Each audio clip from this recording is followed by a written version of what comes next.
वसीब दे मिठे लोके को मेरी तरफों मोहब्बत भरा अस्सलाम वालेकुम। क्या हाल है दोस्तों, ठीक है? तो वैसे ठीक है, हमेशा खुश रहो, आबाद रहो। अल्लाह ताला तो आपको हमेशा खुश और आबाद रखे। अच्छा प्यारे दोस्तों, तो आपको वीडियो दे विच सराइकी वसीब दे रंग और ड्रेस सिने दे अंदर वाला हिस्सा जरा कुछ यूं जिहा हिस्सा जरा जितना लोग ज़मीन आबाद की पन वो हिस्से दे तो आपको छोटे छोटे क्लिप ई वीडियो दे विच दिखाए हुए सन। बकायदा मैं ई वीडियो दे विच सामने कहना सा, लेकिन तो आपको छोटे छोटे क्लिप ज़रूर दिखाए हुए सन। अगर वीडियो तो आपको पसंद आवे तो वीडियो को लाइक शेयर ज़रूर करें। सो जज़ाकल्लाह खैर।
ये दरिया सिंध का इलाका है।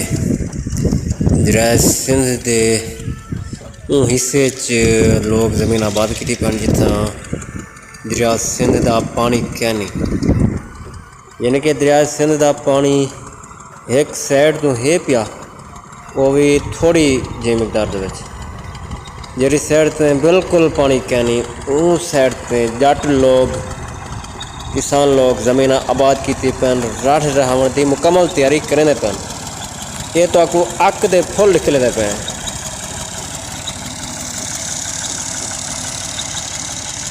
रोड दे ड्राइवर ट्रैक्टर वाला जोन ये सही कूंद लड़ी वेंदे झमरा बनावन की फुल तैयारी है, क्योंकि सर्दी की भी सूरत हाल तुहाडे सामने है।